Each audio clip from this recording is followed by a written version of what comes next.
வேலிகளில் படர்ந்திருக்கும் இந்த கீரையை சாப்பிட்டு பாருங்க. மூட்டு வலி, கை கால் வலிக்கு பவர்ஃபுல் மருந்து. நம்முடைய அன்றாட வாழ்க்கையில் நாம் சில பொருட்களை தொடர்ச்சியாக எடுத்துக் கொள்வதன் மூலம் அது நம்மை ஆரோக்கியமாக வைத்துக் கொள்கிறது. இதைத்தான் அன்றைய காலத்தில் நம்முடைய முன்னோர்கள் பின்பற்றி ஆரோக்கியமான வாழ்க்கையை மேற்கொண்டார்கள். அதை நாம் மறந்ததால் தான் இன்றைய காலத்தில் பலரும் இளம் வயதிலேயே மூட்டு வலி, முடி உதிர்வு, இதய நோய் போன்ற பல பிரச்சனைகளால் பாதிக்கப்பட்டிருக்கிறார்கள். இவை அனைத்தையும் சரி செய்வதற்குரிய ஒரு இலையை பற்றி தான் இந்த ஆரோக்கியம் குறித்த பதிவில் நாம் பார்க்க இருக்கிறோம். பல இடங்களில் வேலி ஓரங்களில் கொடியாக படர்ந்து இருக்கக்கூடியதுதான் இந்த முடக்கத்தான் கீரை. இந்த கீரையை பறித்து நாம் நம்முடைய உணவில் சேர்த்துக் கொள்வதன் மூலம் நம் உடலுக்கு பல ஆரோக்கியங்கள் தருகின்றன. இந்த கீரையின் பெயரே முடக்கத்தான் கீரை, அதாவது முடக்கு அறத்தான் கீரை. முடக்கு என்றால் முடங்கி போவது. யார் ஒருவரால் ஒரு இடத்தில் இருந்து இன்னொரு இடத்திற்கு எளிமையாக போக முடியாமல் முடங்கி கிடக்கிறார்களோ அவர்களுடைய முடக்கத்தை நீக்குவதற்குரிய அற்புதமான மருந்து என்பதால் தான் இதற்கு முடக்கு அறத்தான் கீரை என்று கூறினார்கள். இந்த கீரையை நாம் அரைத்து தேங்காய் எண்ணெயில் கலந்து நம்முடைய தலையில் நன்றாக தேய்ப்பதன் மூலம் தலையில் இருக்கக்கூடிய பொடுகு தொல்லை நீங்கும். மேலும் ஆங்காங்கே திட்டு திட்டாக முடி உதிர்தல் ஏற்பட்டு வழுக்கை ஏற்படும் நோயும் இந்த எண்ணெயை தடவுவதனால் விலகும். மேலும் முடி கருமையாகவும் நீளமாகவும் வளரவும் செய்யும்.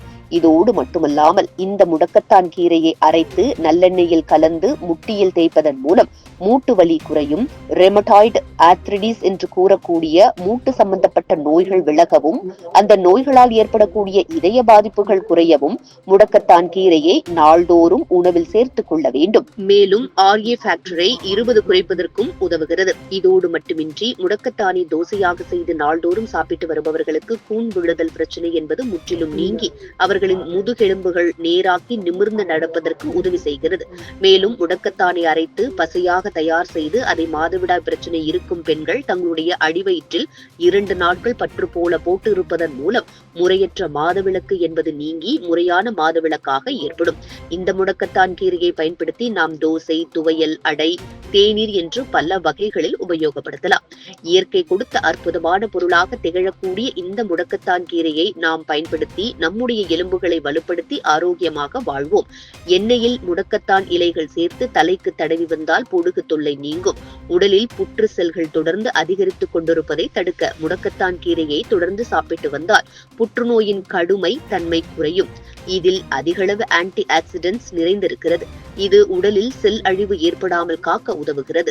இந்த கீரையை வதக்கி பிழிந்து சாறை 2 அல்லது 3 துளிகளில் காதில் விட காது வலி, காது குத்து, சீழ்வடுதல் முதலியன நீங்கும். மூல நோய்களுக்கும் இந்த கீரை சிறந்த மருந்தாகும். பச்சையாக முடக்கத்தான் கீரையை சாப்பிட்டு வந்தால் மூல நோய் விரைவில் குணமாகும் என கூறப்படுகிறது.